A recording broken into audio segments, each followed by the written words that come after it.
That's a great call, too. Play fake. Plummer will put it up, throws over the middle. Poole, touchdown. Quick flag. Third down and 5. Levitt swings it to Scadaboo. Scadaboo breaks defenders. Here he goes again. Another Scadaboo is the running back, and he is immediately met in the backfield, runs through the contact, and then throws a shoulder for good measure.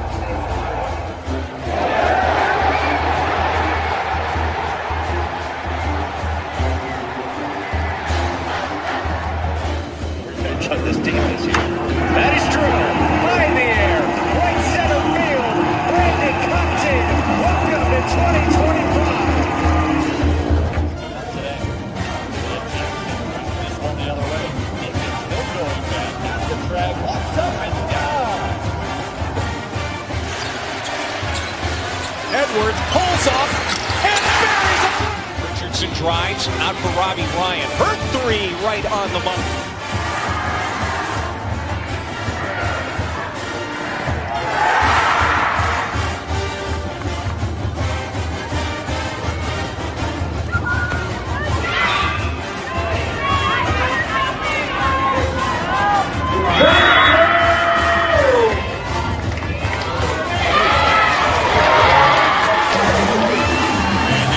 Takes his shot for Darby.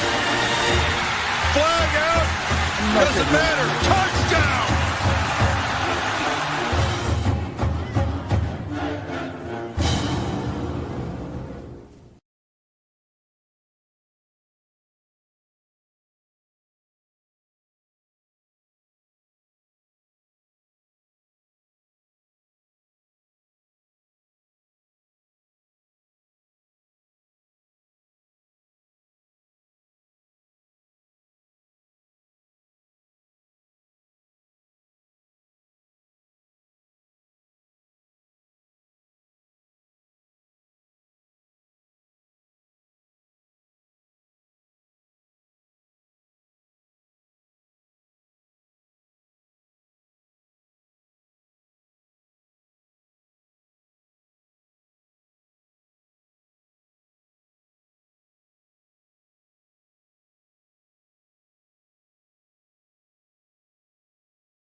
What is up? Happy Friday to you all here on Pitchfork Lunch. Yes, I am Michael Caratino. Ooh, close up. At Diablo00 on X. As you know, it is Friday. So, yes, we always honor the phenomenal Pat Tillman. But, yes, happy Friday to you here on Pitchfork Lunch. Like I said, I am Michael Caratino at Diablo00 on X, the artist formerly known as the Twitter. You can check out the show live there every day, Monday through Friday, 12 to 1. Also, as you know, if you're down with the IG, you can go to check out the show live there at michael.caratinudo.5. Yes, I know you know that. And also the wonderful YouTube channel, my friends. As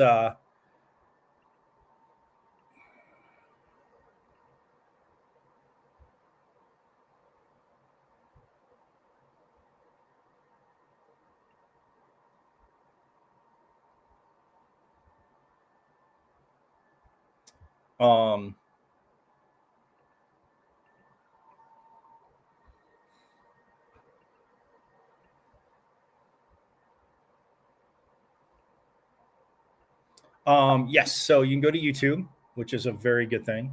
Yes, you can go to YouTube and watch live, which is phenomenal to do. Definitely watch live. But while you're there watching live, don't be bashful and subscribe to the wonderful channel.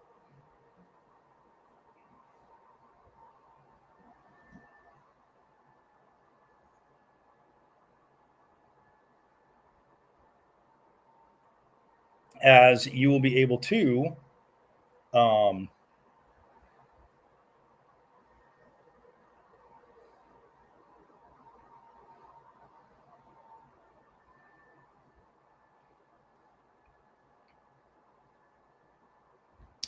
you will be able to catch all the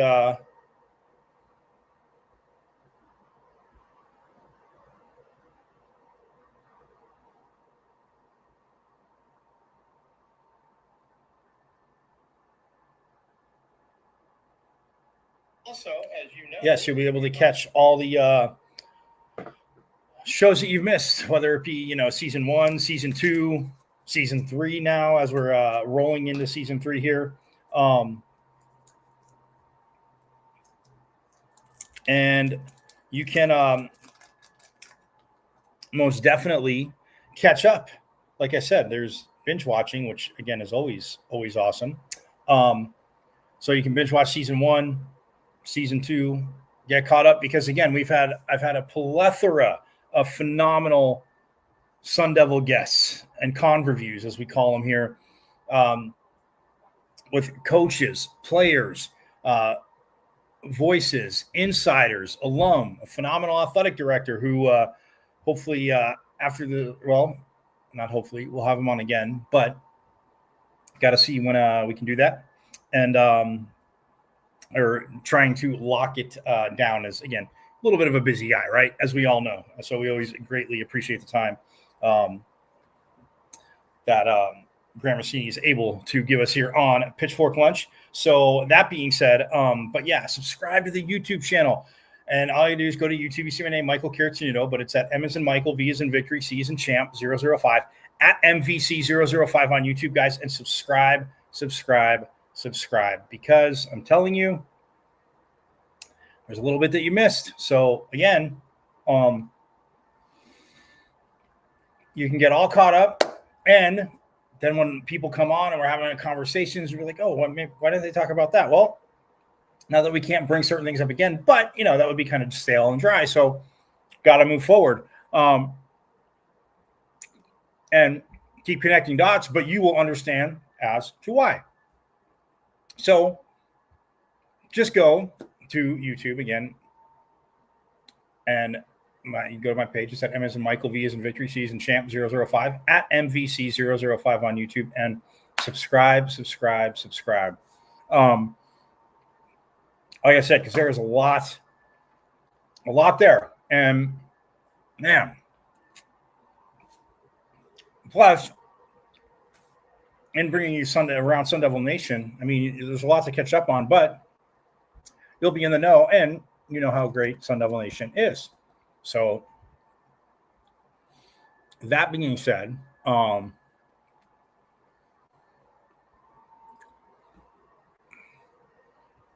yeah, you can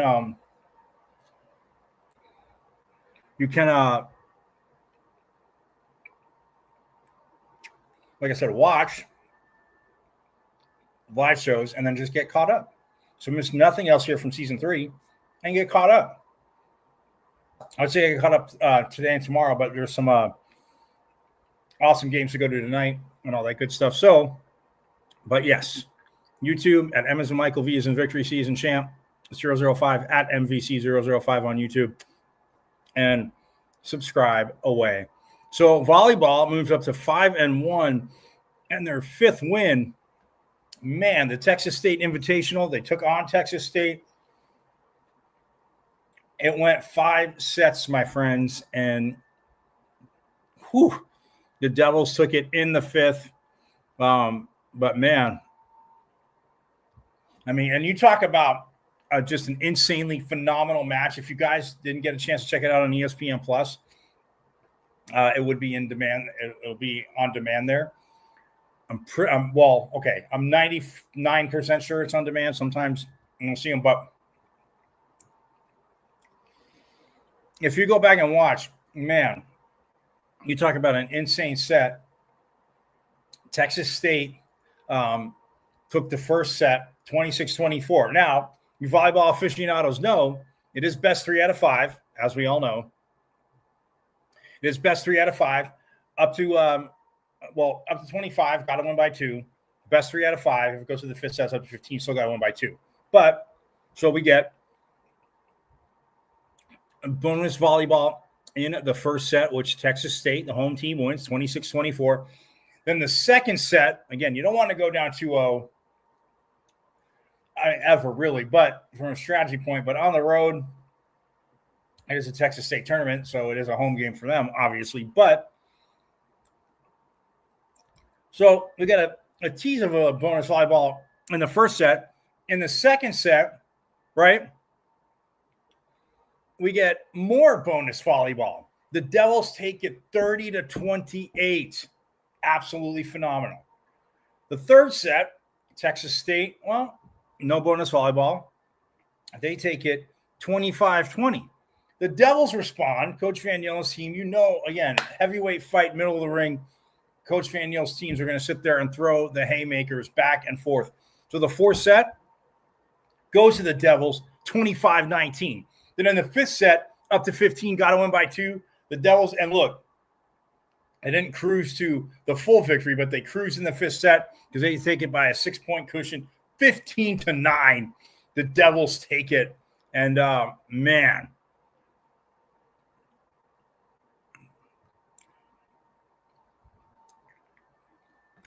Bailey Miller led the team with 28 kills. Tatum Parrott had 21. Jillian Neal playing that right side a little bit more. She had 13 kills. Aces for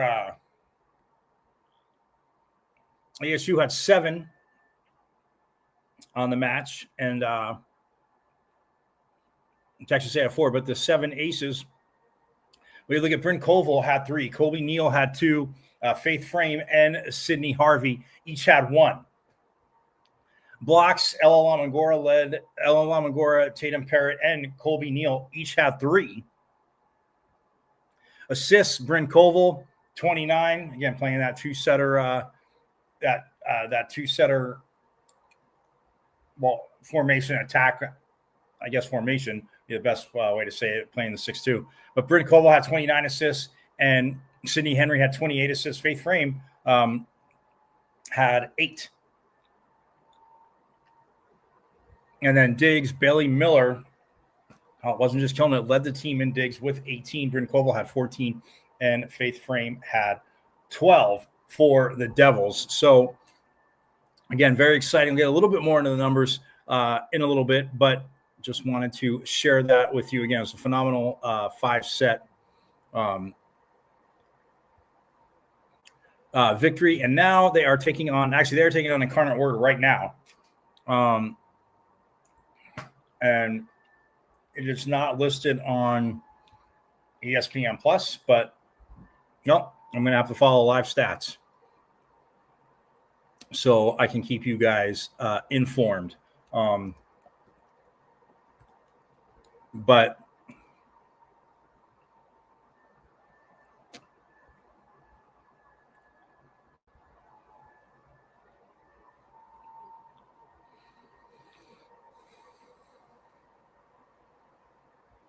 well, so far in the first set, as they are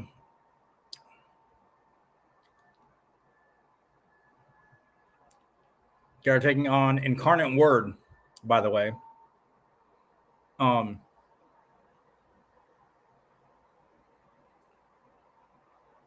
It is 22-10 Devils in this first set. So far, Bailey Miller has 6 kills. Tatum Parrott has 5. Kyla Presley has 3. Colby Neal has 2. Ella Lamangora has 1 kill.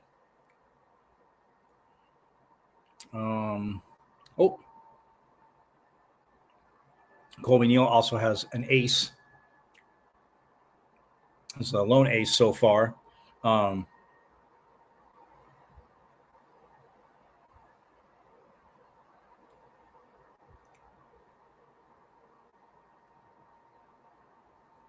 So, again, they're trading sideouts now, 22-11 in the first set against Incarnate Word. Again, I will keep you up to date more on that as we go. As the show goes on. But also soccer tonight, my friends. You know this. Soccer tonight is at home, and they are playing UTEP at Sun Devil Soccer Stadium, 6-0-1. The 6-0-1 Ladies Sun Devils, led by the newest member of the 250 career win club, Graham Winkworth, the head coach. They play UTEP. That is at 7 p.m. tonight.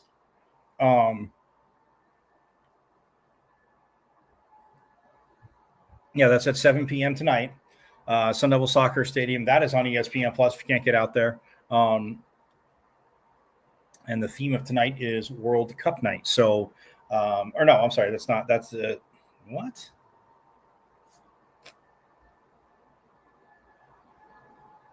Wait. 7 p.m. They're saying it's 30 years of Sun Devil Soccer, alumni night, and senior night. Why would they honor the seniors this early? Oh. I mean, wow. Because their last home game is October 26th versus TCU. I'm confused. But, well, either way, UTEP, 7 p.m. tonight. It's alumni night as well. So, awesome. You have no excuse. Get on out there. Sun Devil Soccer Stadium tonight, 7 p.m. Cheer on the 6-0-1 Devils. Again, as I have not lost a match. And again, just look so good. And looking very good, looking strong, getting better though, and improving. So that in and of itself, my friends, is absolutely awesome. But yeah, I mean, look, it is going to be a huge Sun Devil Soccer, like I said, this is the last non-conference game because then next week it starts. They have BYU, and then they have Oklahoma State at home, and then UCF as well. Before they hit the road, go to Cincinnati, like I said, West Virginia, at Colorado. They come home for Texas Tech, go to Iowa State, and then go to Utah, and then they come home for TCU, then they're at Arizona. So, yeah. But yeah, 6-0-1 right now. Love what they're doing. And yeah, we'll get into like numbers and stats in a little bit, but playing UTEP for the first time since 2011, like I mentioned. And just again, Coach Winkworth, again, this team, again, returners, yes, lost quite a few seniors, lost a few in the transfer portal, but man, the returners he has, the players he brought in, Oh, it is solid. I mean, and you got to get out there. Look, I can try and sell it to you all I want. If you get out there and see it, when you get out there and see it, you'll see what I'm talking about. So that's tonight, 7 p.m., Sun Devil Soccer Stadium. And tomorrow night, have you heard? There's a football game going on. I don't know if you guys knew that. The wonderful Sun Devils tomorrow night are taking on Texas State, who, again, volleyball sent that mojo and just beat. But they are taking on Texas State. It is the Maroon Monsoon. So wear maroon, fans, tomorrow night. Absolutely turn the stands maroon and get loud. Pretty close to a sellout, and it'll be very, very crazy. And fun. And again, after last week's performance against Mississippi State, look, started out rough, but just overall second half, even end of the first half, second half, totally different team. I shouldn't say different team. They made the adjustments, competitive, punched Mississippi State in the mouth, punched that offense or defensive line in the mouth as they had a 10-minute drive, ran the ball 14 straight times, just absolutely shoved it down their throat. So, yeah, Mississippi State looking to be better. And how you drop a team out of the top 25 AP poll, which is a freaking joke, in doing that, it still comes to performance, right? But I know when some SEC team beats somebody who doesn't even have the depth, we can move them up to 2-3 spots. It's easy to do that. Oh, it's old. I mean, look what they did. Yeah, on the road, hostile environment. Yeah, give up the first 17. Then score the next 20. And then, right? And then lose again on one play a little late, but you dominate second half. See, eye test and me not even being a homer aside, guys, think about this. Because look, whether it's ASU, and I always say, like, would I say the same thing? And I think it's the first time I busted this out this season on Pitchfork Lunch. But you Pitchfork Lunchers know, would I say the same thing if I'm using the school down south as an example? If they were in the same position, would I be saying the same thing? Now, yes, would it make me probably want to, like, vomit in my mouth? Sure. But if I'm talking about the school down south and I'm being completely unbiased and saying that I'm looking, if I would say the same thing about that school down south to be in the same position, then I definitely feel justified in saying it about ASU. The AP, it's a joke. Like, they drop out, they go from, they win their first game and they win 38-19. They were never really not in control of it. And NAU, a good team, they won their game last week, and they were ranked preseason, in the FCS rankings. Went to the playoffs last year. Like, again, when SEC teams plays a team like that, they get rewarded no matter what they win by. And if they lose, there would probably be an excuse to keep them in. But, and again, I'm not saying, and you guys that know me, there is talent there. I'm not saying there's not talented SEC teams, and all these conferences do it. You've heard me rip on, because I pick on Ohio State, not an Ohio State fan. And yes, the 96 season, 97 Rose Bowl might have a lot more to do with my disdain for Ohio State, as many Devils have. But, and like, teams do it forever. They've done it forever. And that's why I've said a million times, you say on the show, the reason why you have to go undefeated in college football, the reason why make it such a big deal is because of who you schedule. And then, our conference games are so tough. It's supposed to be tough. It's a challenge. So inevitably, when schools do it, it's insanely frustrating. But ASU goes into that hostile territory. Again, if an SEC school did that, went to some hostile territory and played like that, went down 17, scored the next 20, and then lost on the last drive of the game, well, would they fall out? AP people, again, you have an open invite to come on here, and I'm not going to sit there and yell and shout. I want to have a conversation because it is absolutely pathetic to me. You go from 12 to out with a game like that. Now, had they got blown out 37-3, I'd be like, well, yeah. I mean, I still wouldn't fully feel they deserve to drop out, but 37-3, would be much thing, but 24-20 when you dominated the whole half, when you punched. I mean, again, this is why, and people say, oh, well, the preseason AP doesn't really affect the college football rate. Yeah, they look at it and they don't. Either way, I just tangent, my bad. But come on out, Texas State tomorrow night, 7:30, Maroon Monsoon. It will all be good.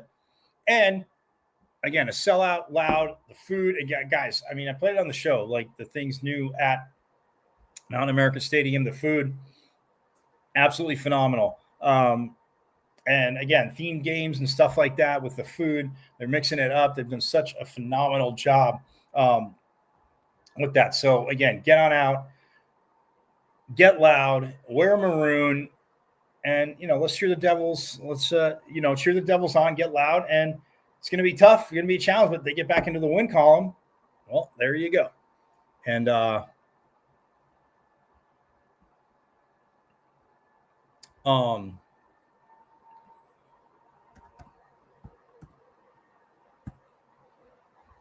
but yeah, I mean, that's,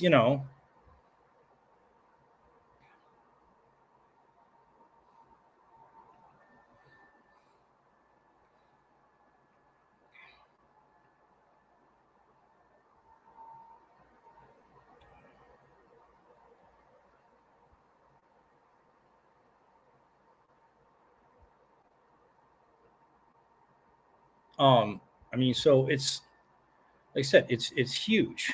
I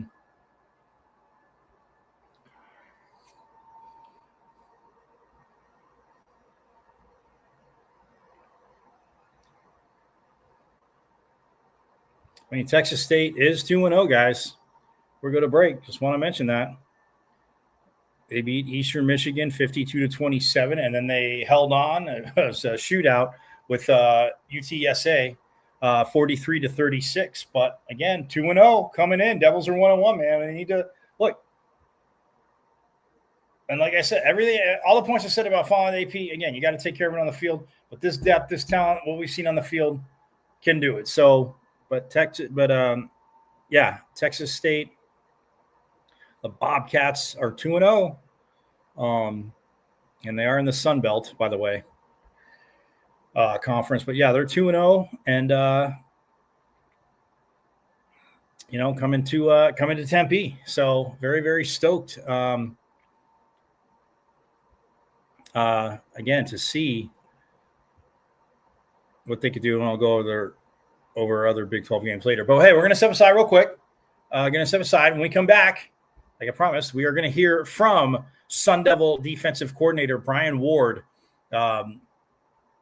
Again, wrapping up the Mississippi State game, talking about that. Again, always love hearing from Coach Ward. So we're going to talk with Coach Ward and talk more of volleyball.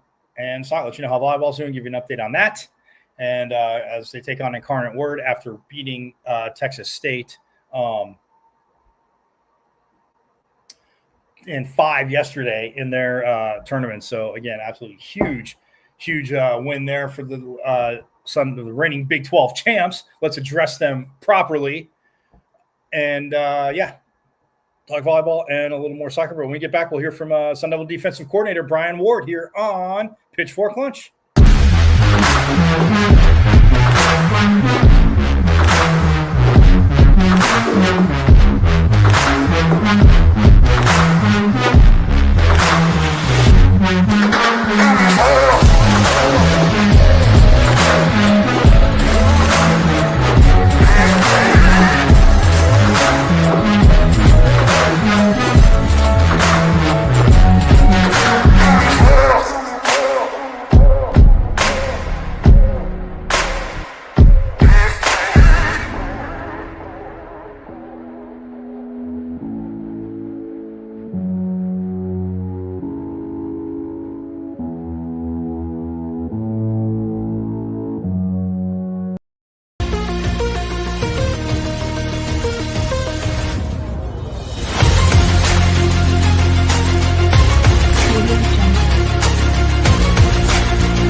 And we are back here on Pitchfork Lunch on this Friday or Friday edition, however you want to say it.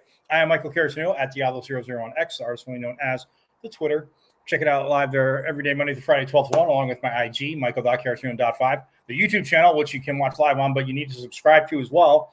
It's at M as in Michael, V as in Victory, C as in Champ 005 at MVC005 on YouTube, and subscribe away. And yeah, so we are back, and we're going to get right to it. Like I said, this is defensive coordinator Brian Ward speaking the other day after practice, kind of wrapping up Mississippi State, talking about, again, just ending the game, what went there. And again, haven't had Coach Ward on the show, and yes, you guys know my affinity for my love of defense, the defensive side of the football. Yeah, look how great Micah Parsons looked in Green Bay. Looks in Green Bay. Thanks a lot, Jerry Jones. Way to go. Great trade. Smart guy. But I mean, look, his defense is the way. I mean, again, you gotta have talent, but how he schemes up the defense with what they play and how they play and what they want to do, and seeing it, like, it's just absolutely love it. And yeah, there was a few plays, and we talked about it on Monday. There was a few plays, or Tuesday, basically 3 big plays, which made the difference for Mississippi State. Undoubtedly, and ASU was in the game, but yet let's drop them out of the top 25. Yeah, I'm going to keep railing that one because AP, again, it's a joke. But nonetheless, let's not go down that way. Let's hear from Sun Devil defensive coordinator Brian Ward. I'm not sure if you saw what Kenny said yesterday, but he said in hindsight he wished that you guys would have been in cover 2 on some of the explosives. Do you feel like you had great confidence in the calls and you read them that same thing over again? We had three calls up, calls that we've repped a bunch of times in those situations, and if there's anything ever symptomatic that's not going to work on Saturday, we automatically can it. So we never call anything that we haven't practiced, that we haven't met on, that we haven't been done exclusively. I wasn't aware that Kenny said that, but there's always hindsight. Like, I'd rather be in this call, I'd rather be in that call. And it's part of every game strategy. And in certain situations, call for certain calls. We get to those calls and make those calls. And so, what was on the first and third ones? What's your sort of breakdown of those plays? That was the 4th play of the game. They hit us with tempo. We've repped that play numerous times. Our offense has given us that play numerous times in fall camp and during practice. And there was just a hiccup in the communication, and blew the coverage, and he caught it, and made a guy miss and scored. And that's why we just constantly preach just communication, the emphasis on communication. And I tried to go into the game just repping, like basically one call because we knew we were going to get the tempo, and sometimes those things happen. And the last one, you guys were in quarters, I think, maybe there? Yeah, it was a quarters with the pressure, and we've repped that play actually in games. You can go to Iowa State and see that we ran it twice and hit every time. Against Texas we ran it once, hit against Texas. And I think you go back to Kansas last year, we ran that same, it hit against Kansas in terms of guys running free. And it's just one of those things. In the moment, a lot happens, and we talk about the moment a lot. And the best thing that we can do as coaches is try to prepare our guys and get them ready for that moment. And then when it doesn't work, the only thing I can do is look at myself and go, hey, what do I got to do next time to get either that play right, and get 11 guys right, or get individuals just to be in the moment before that play happens. So it comes down to, hey, I go back and I reflect and I look back and I go, hey, in hindsight, what should I have done? But whether we do that again the next time, it's all a matter of strategy, and it's a matter of strategy and whatever the situation calls for. X might have hit Chapin if their feet didn't get caught. It seemed like. Yeah, that probably would have happened, and it probably even worse. For them. So, there's a couple plays, before that even happened that we turned guys loose in coverage. So.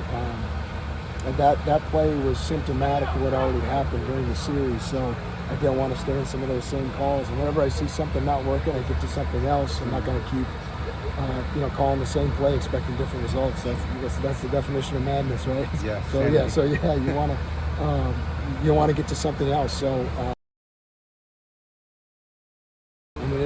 it's tough. And we feel that, and it wasn't just one play. There was 60 plays in that game where we played lights out defense, but we constantly remind our guys it's not about being occasionally great.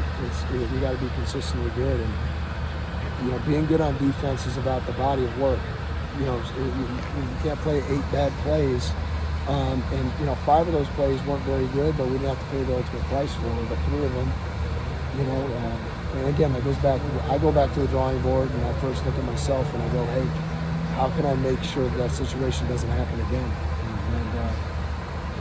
You guys really didn't give up a lot of big plays last year. That was one thing you guys were really good at containing that. So is that a little disconcerting to have a few of those? And obviously they proved.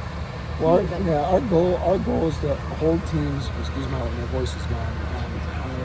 Is to hold us under, each team under 9 explosive plays, and that's our formula is 12 yards plus for runs and 16 yards plus for passes. So that's the formula we follow every game. And our first game we were at 7. So that wasn't, we met our goal, but that's not where we want to be at.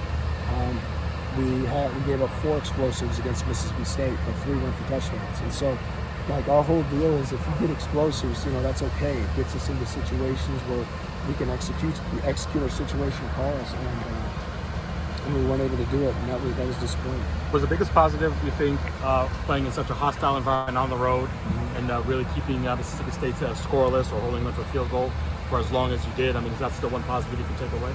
Yeah, there's positives to take away from everything, and our guys fought really hard, and there's always things that we can improve on. And you just hope that mistakes aren't going to, certain mistakes won't be the difference in the game. And from a defensive standpoint, we could have, I know on the other side, those guys are going. They're lucky they had that flag picked up. And they're lucky that. That we didn't execute that last play. They're sitting over there going, hey, we're thanking our lucky stars, those things didn't happen. But at the same time, we can't control them, we can only control us, and I can only control our process. And it's being a defensive coach, it's being a defensive player. Players can play 30 great plays, but they get really 4 or 5 opportunities to make a play and impact the game. And those are the plays that they think about. Those are the plays that we think about as coaches. So it's a collaborative effort, and we're in it, together. So it's hard to look back on a game like that and go, man, 1 or 2 plays could have swung that in our direction. You talked just a little about Texas State, what you faced this week. Just an offensive scheme that is really designed around strictly the plays that they have, and it's very well thought out. You just look at everything they do on offense from every situation that they play, that they're literally marrying around the personnel that they have. They're not, hard-headed coaches that just want to run their system and run their scheme the way they see fit. They literally know, here's the skill set of our offensive line, here's the skill set of our quarterbacks, here's the skill set of our receivers, and this is what we're going to do in these situations. And they do things different, and it's going to be a real challenge for us. You haven't got quite the number of takeaways this year so far. Granted, it's small sample size. Yeah. You guys feasted on those last year. Is it just bad luck, wrong position, not enough tip balls? We've had 12 PBUs last year at this time. We had 8. We're getting our hands, and we're getting really close to getting those. I think we've almost tripled our tip balls for the first 2 games. So those opportunities are there. They're not going in our direction right now. And we're going to continue to emphasize it, and turnovers, you just got to keep pounding the rock, and eventually it's going to break, and then all of a sudden they come in waves, and that's what happened to us last year. So we're going to continue to move forward with the process and make an emphasis of it, and we need to make a bigger emphasis of it, so you get what you emphasize. Their quarterback is athletic, and he also makes off-platform throws down the field, so can you just talk about the challenge of facing a guy like that? Yeah, he's incredibly mobile. Believes in himself, has a lot of moxie. He's really tough. Great tackles. keep plays alive with his feet, and he has an arm that can throw the ball, down the field. And really, that's probably his best ball, is throwing the ball downfield and letting his receivers run underneath it. So he presents a lot of explosive playability, and it starts with that dude. And then he has two receivers that really can stretch the field, and there's another big, rangy, level 1, level 2 type guy too. So we got to be ready for these guys. Guys, we're good? Yeah. Yep. Thanks so much.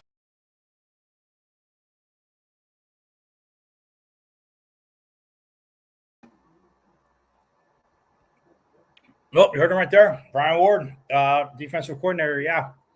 He's and when he's talking about Texas State's quarterback again, Brad Jackson in their opening game against Eastern Michigan, he completed 18 to 26 passes for just 214 yards, pardon me, but 4 touchdowns.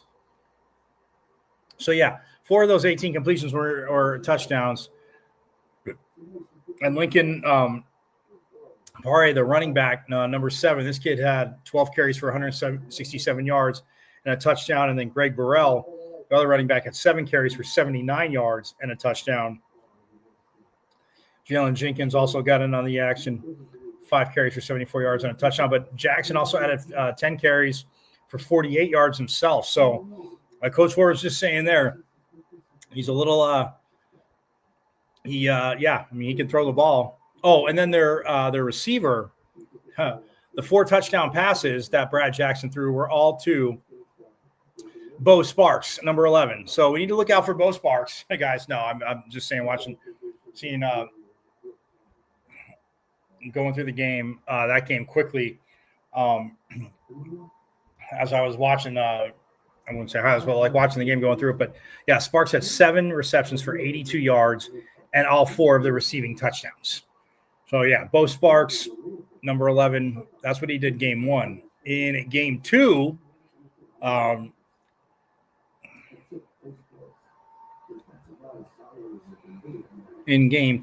against UTSA, which they won again 43 to 36. Texas State, again, if you had this on your bingo cards, Texas State fans or anybody that bets on these games, they led 2-0 at the end of the first. Yes, they got a safety in the first. So it's 2-0, and then it became more conventional in the second quarter. Texas State outscored UTSA 17-14, so it was 19-14 at half, and then it was then UTSA outscores Texas State 14-10 in the third, so it's now 29-28 going into the fourth. A 1-point game, and then Texas State outscored them 14-8 to get the 7-point victory, 43-36. And when we look at the box score, again, Brad Jackson was 12 for 20. So, I mean,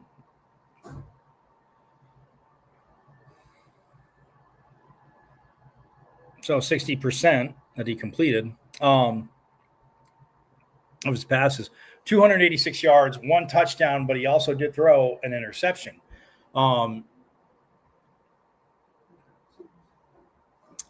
Lincoln Pare, the running back, 21 carries. Again, they fed him the rock. 21 carries for 71 yards.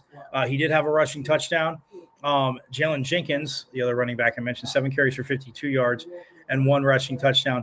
But Brad Jackson, again, may have not been the best of passing or numbers-wise, when the most explosive of passing games or passing numbers, pardon me. But Jackson also carried the ball 12 times for 34 yards, but did score 2 touchdowns. So, again, had 3 total touchdowns. And Bo Sparks, again, 5 catches. Again, I mentioned Bo Sparks. He had 5 for 155 and the touchdown, averaging 31 yards a catch. So, yeah, Bo Sparks is definitely on Coach Ward's and the defense's radar for the Devils. And then Chris Don Jr. had 2 catches for 109 yards. And then Lincoln Pare, the running back, had 3 for 13. But, yeah, I mean, Bo Sparks is their dude. Like, that's their dude. 5 for 155 and a touchdown. Yeah. Fantasy owners would absolutely love that. So, but hey, it'll be big. Again, 7:30 is kickoff. Yeah, 7:30, Mountain America Stadium. And get there early, though. Get on in there. Get into the sold-out stadium. Let's go. Let's rock it. Let's have a good time with it. But, 7:30 kickoff. Wear maroon monsoon, all good. So we're going to take one last break. When I come back, I'm going to update you on volleyball. They took the first set. I'll let you know where they're at in the second set after winning yesterday, and then talk a little bit of preview a little bit more of soccer as well as the Devils take on UTEP. Lady Devils take on UTEP tonight at Sun Devil Soccer Stadium at 7 p.m.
All right, back here on Friday's edition of Pitchfork Lunch. Thank you so much for joining me. I am Michael Caraccinuto at Diablo00 on the X, the artist formerly known as the Twitter, as you guys all know. Check out the show live there Monday through Friday, 12 to 1. My IG, michael.caraccinuto.5, the YouTube channel.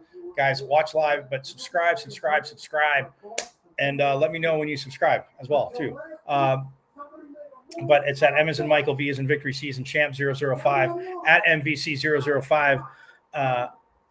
On YouTube, and like I said, subscribe away because you have a ton to get caught up on. So again, tomorrow night, football, Maroon Monsoon, 7:30 kickoff, Mountain America Stadium. Let's get it rocking, kids. Let's have a wonderful time, and get the Devils to their second win of the season and Texas State their first loss. But yeah, volleyball wise, it is the second set just ended, my friends, and the Devils took it 25-21. A little bit closer than the first. It was 25-11. They dominated that, but Devils going up 2-0 on Incarnate Word. So they are, again, trying to see if they can take it in 3. Bailey Miller with 12 kills, hitting 462. Tatum Parrott has 9 kills. She's hitting 409. Again, phenomenal. Kyla Presley has 5 kills, hitting 357. Jillian Neal has 3 kills, hitting 375. Colby Neal has 2 kills, hitting 400. And then Ella Lamagora has 1 kill, hitting 200. And you look at the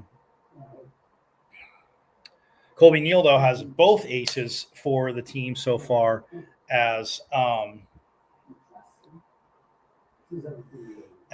Devils, again, up 2-0.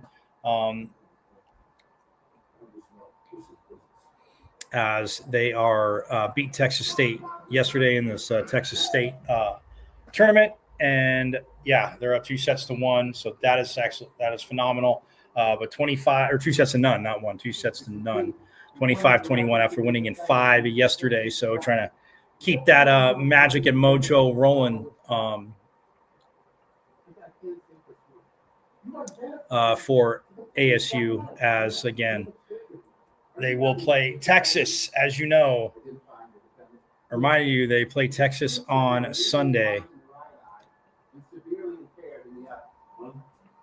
They are taking a little short trip to Austin, as looking to be 6-1, taking on the Longhorns, who are number 2 in the country right now. And so far the Devils have faced which was number 2 and number 3 at the time. Number 2 Penn State, number 3 Pitt, and they beat Penn State, dropped to Pitt. But now Texas is at number 2, and the Devils are at 9. So again, a hell of a top 10 matchup there. That is Sunday at noon on ESPN2, kids. So don't have to worry about the plus on ESPN2. You definitely need to check that out. So yeah, but yeah. So volleyball wise, I mean, they're up 2-0, and then soccer, again, 6-0-1, taking on UTEP for the first time since 2011 at Sun Devil Soccer Stadium tonight, 7 p.m.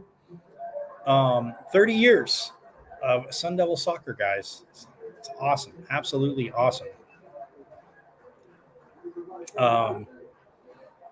And then, yeah, I mean, they just went, and I know I mentioned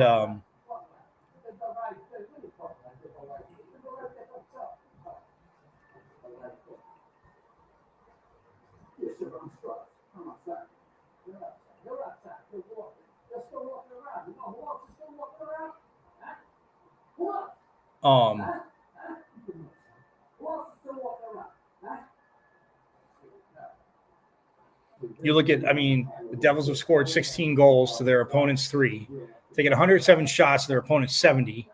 Shots per game, 15, opponents 10. Like I said, I mean, shots on goal, 57. Their opponents only have 27. No yellow cards or red cards for the Devils. Their opponents have 3 yellow cards.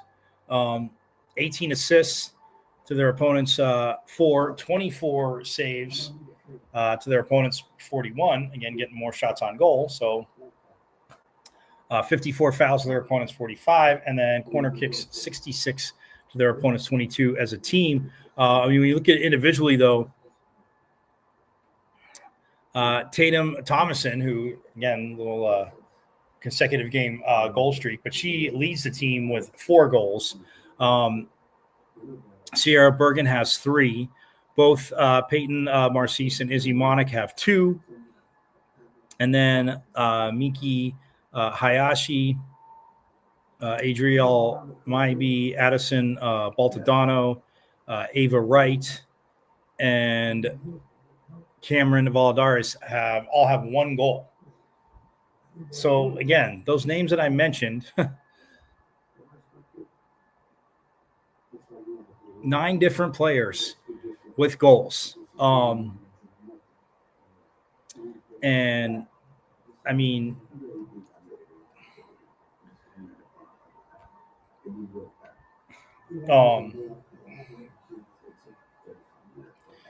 which again, huge, absolutely huge.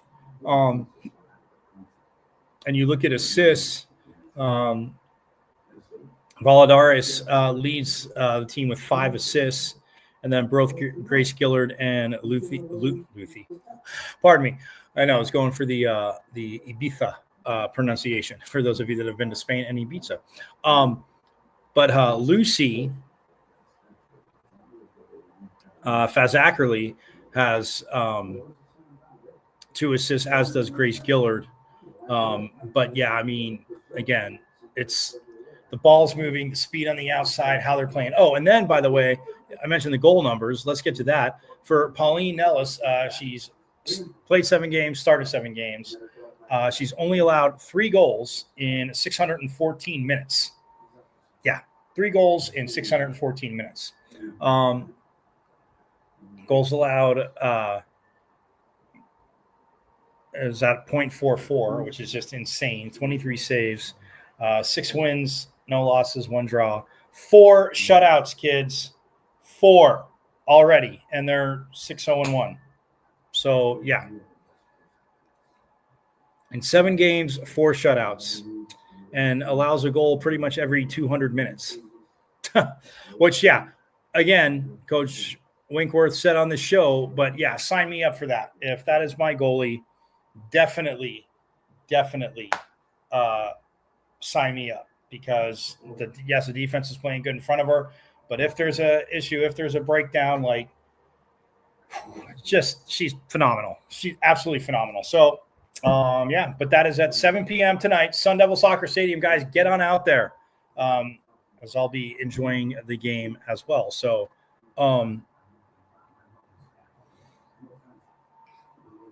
but yeah, that's gonna do it. So, again, 7 p.m. tonight, 7:30 tomorrow night, Mountain America Stadium.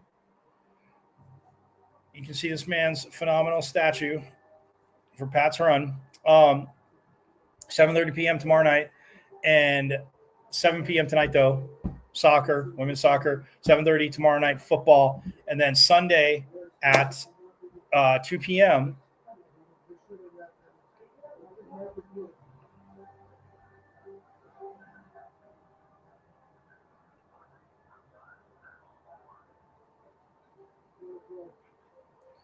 Sunday at 2 p.m. Is it 2? Did I say 2 or is it noon? Oh, no, noon. Sorry. Sunday at noon. ESPN 2. Devils taking on number 9. Sun Devil Women's Volleyball taking on number 2 Texas, and they are up 4-0. They're up 2-0 and up 4-0 in the third set right now. So, yes, very, very exciting there. But nonetheless, you guys have a rest of your phenomenal Friday. I will see you Monday, same bad time, same bad channel. Or if you're going to be out at the football game, let me know. If you're going to be at the soccer match tonight too, let me know at Diablo00 on X, or something known as Twitter. Hit me up. But yeah, Monday, same bad time, same bad channel. And have a phenomenal weekend. Be safe out there. And as always, like the reigning Big 12 champs, women's volleyball, has always reminded me, it is #OurState. And that's for that school down south, so they remember. And as always, you guys know it. I'm going to leave you with a little bit extra on the way out. Hopefully, we'll probably see a little bit of this tomorrow night. Not hopefully, we will see this tomorrow night. But have a phenomenal rest of your Friday. And yeah, I will see you Monday. And as always, you know it. Go Devils and Forks out.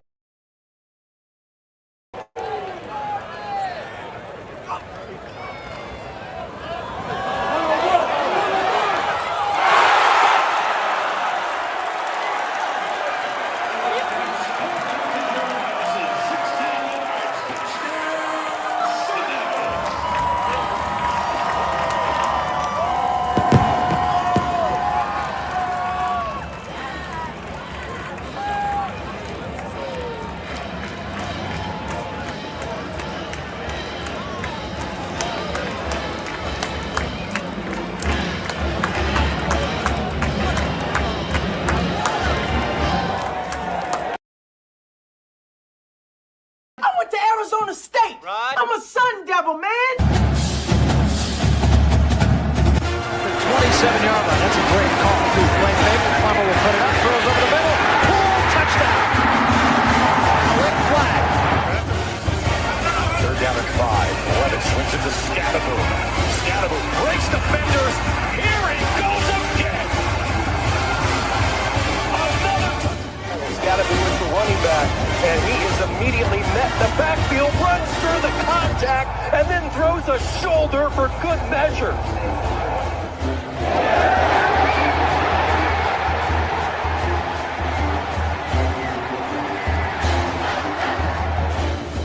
Of this defense here. That is true. High in the air. Right center field. Brandon Compton. Welcome to 2025. Today. Just one the other way. He gets no going back. Now the drag walks up and down. Edwards pulls off and buries it. Richardson drives out for Robbie Ryan. Her 3 right on the money.